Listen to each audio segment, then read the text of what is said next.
Welcome to Nightland Frights, where the shadows stretch long, the whispers grow louder, and the darkness isn't empty. It's watching. Every night holds secrets, yet buried deep in the fog of the unknown. Haunted roads, vengeful spirits, cryptic disappearances. We explore the terrifying truths that lurk just beyond the veil. Turn off the lights, if you dare. The fight against fear starts now. The first story is entitled A Night of Unsettling Disturbances. It had been a brutal day at work, and all I wanted was to come home, kick back, and enjoy a quiet evening. My roommates were on the night shift, so I figured I had the house to myself. Just me, a frozen pizza, and a cold beer. At least that's what I thought. The moment I walked in, something felt off. The TV was on, blaring away in the living room. I stood there for a second, trying to remember if I'd left it on that morning, but no, it wasn't me. Annoyed, I chalked it up to one of my roommates being careless. I muttered something about how they'd end up bankrupting us with the electric bill, then headed to the kitchen to grab a beer. That's when I saw it. The stove burner was still on. At that point, I was fuming. Leaving a burner on wasn't just careless, it was dangerous. I was already rehearsing the rant I'd give them when they got home. But as I turned off the burner and started cooking my pizza, the frustration faded. Maybe they were in a rush. Maybe they'd just forgotten. It didn't matter. I was tired and ready to relax. I sank into the couch with my pizza and let the background noise of the TV drown out my thoughts. At some point, I must have dozed off because the next thing I remember was a loud thump coming from the balcony. Half asleep, I figured it was probably a stray cat or a raccoon rummaging around the lawn chairs we stored out there. I ignored it and dragged myself to bed, but I couldn't stay asleep. About an hour later, another thump woke me up. This time it wasn't just annoying, it felt deliberate, like someone or something was trying to get my attention. Frustrated, I grabbed the nearest thing I could find, a broom, and stormed toward the balcony. I was ready to chase off whatever was making the noise. When I stepped outside, the air felt heavier than usual, like the night was holding its breath. The balcony was empty. No animals, no sign of anything that could have caused the noise. I leaned over the railing, scanning the area below. That's when I saw her. At first, I thought my eyes were playing tricks on me. But no, there she was standing just below my balcony. A woman. She was staring up at me, completely still, her face partially obscured by a strange fog. Her eyes, they weren't normal. They were blank, empty, like they were looking through me instead of at me. My heart was pounding so hard I thought I might pass out. But somehow, I managed to whisper, "Hello?" She didn't answer. She didn't even flinch. After what felt like forever, she slowly turned around and walked toward the trees at the edge of the yard. There was no sound, not even the crunch of leaves or the snap of a branch, just silence. And then she was gone. I stood there for what felt like hours, trying to make sense of what I'd just seen. Eventually, I locked the door and sat on the couch, staring at the TV I'd left on earlier. I couldn't bring myself to turn it off. It's been months now, and I haven't seen her again. But I can't shake the feeling that she was inside the house before I got home, turning on the TV, leaving the burner on, almost like she wanted me to know she was there. I still don't know who or what she was, a ghost, a figment of my imagination. All I know is that night left me with a memory I'll never forget, and a lingering sense that she might one day come back. The third story is entitled A Night Ride Turns Mysterious. I'm Lydia. I'm 13 years old, and my stepdad, Paul, is 30 at the time. He was 28, and I came across your site about a month ago. It started as a normal night shift. He was going to Hexel Duxford on a clear winter's night. My mum, Lisa, had not been well on that day, so he said to her, "Don't worry, I'll take my bike." So he went out to the shed and got his bike ready, and he was just about to leave when I noticed he hadn't got his lunch snack with him. I ran in and brought it to him. He took a torch with him, in case there were any problems with his bike along the way. He got up the road and turned onto the main road, coming up to the first road sign, bearing in mind it was pitch black, and there was no cars or people other than my stepdad on the road. Therefore, there being no source of light other than the moon to project an image, he noticed a narrow, whitish, glowing mound that as he got closer seemed as if it was floating. He thought nothing of it and carried on cycling. He got closer and stopped immediately as he saw that the pile he had seen was floating and that the alleged pile was a girl that only looked about 16 or 17. This had a massive impact on my stepdad, as he was very skeptical and did not believe in seeing ghosts at all. He thought to himself that it was probably just another person from our village, but then he saw that she was walking over the ditch that runs along the main road. He thought that this was ludicrous, as the ditch drops about 6 feet. He also noticed that she had no feet, and this freaked him out. She was weeping, and then turned around and looked dead ahead at my stepdad. He jumped as she appeared to have no eyes, and she had a blank expression across her face. He heard a car coming from the direction he was facing, and the headlights were on. My stepdad looked away from the girl and looked back after the car had driven away, leaving yet more darkness. The girl was gone. Where my stepdad had spotted the phantom girl, behind it was a field that for hundreds of years before had had an abbey until it was knocked down in the late 1600s, hence the name that we gave her, Abbey. This has changed my stepdad's views on ghosts dramatically. The fourth story is entitled A Ghostly Gift, The Ring. About 10 years ago, my parents were leasing a large house while looking for a new home to purchase. I was living in California at the time and had come home to visit for a few weeks. The first night that I was there, something strange happened. I climbed into bed and felt a sharp object sticking me. I felt around under the sheets and, to my surprise, found an open, almost diaper-sized safety pin.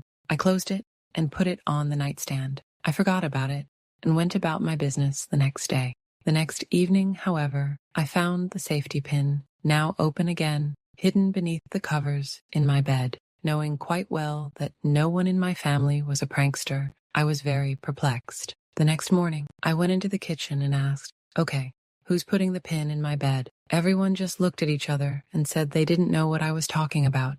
The way my sister and parents looked at each other convinced me that something odd was going on. Then, reluctantly, they all began to tell me about the strange events in the house. My father said that he would hear the front door open and close frequently, and would then hear footsteps down the hall or up the wooden stairs, but no one was there. My mother would hear the door slam, and then a voice imitating my sister's would say, "I'm home," but she wasn't. My brother would hear the garage door open and close mysteriously during the night. Ghostly footsteps on the wooden stairs leading to his apartment over the garage were heard almost every night. My sister first realized the house was haunted when she heard the doors upstairs slamming open and shut at all hours of the night. She decided to move in with a friend as a result. She was alone up there if I wasn't visiting and sleeping in the adjoining bedroom. My parents decided to investigate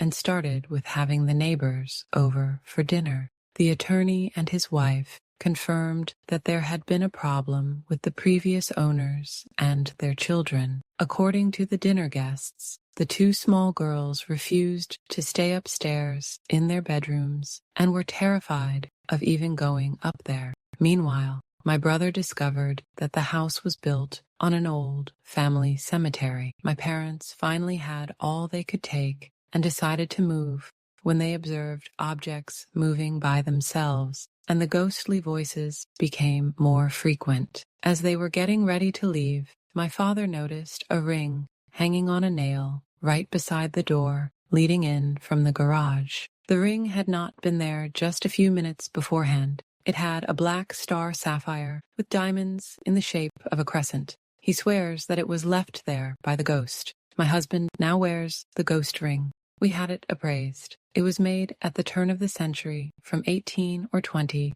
karat gold, but bears no stamp as such. The diamonds are real, and the sapphire is of high quality, resulting in an approximate worth of $1,200. What a wonderful gift from beyond. The fifth story is entitled Encountering the Unknown, A Haunting Experience.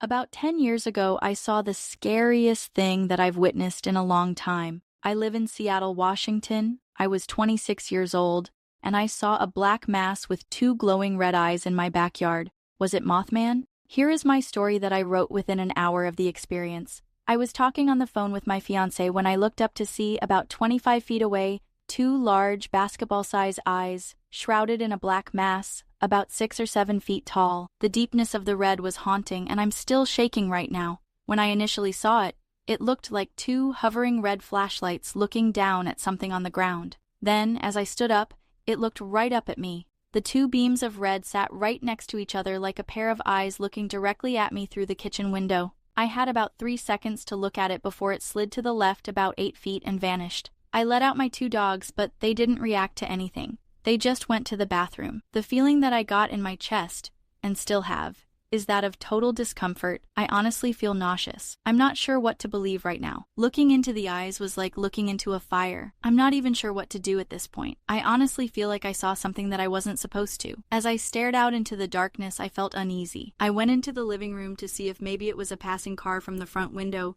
but the blinds were closed. My stomach felt even more upset with this fact because I wasn't sure how to explain what just happened. I asked my sister-in-law if she saw anything or had any red lights around, and she said no. And right as my back was turned to the kitchen window, which is a large window, my brother walks into the living room and asks me, "What's up?"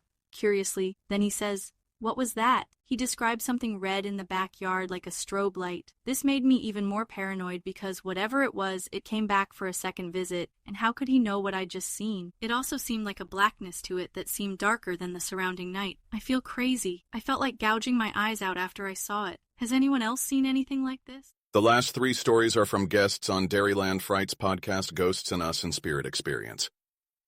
And he goes, "Dude, stay down in the basement. Something's trying to talk to you there," because I was telling him about some other stuff. And he goes, "Dude, try and figure out what that is." I'm like, "Yeah, I don't want to do this."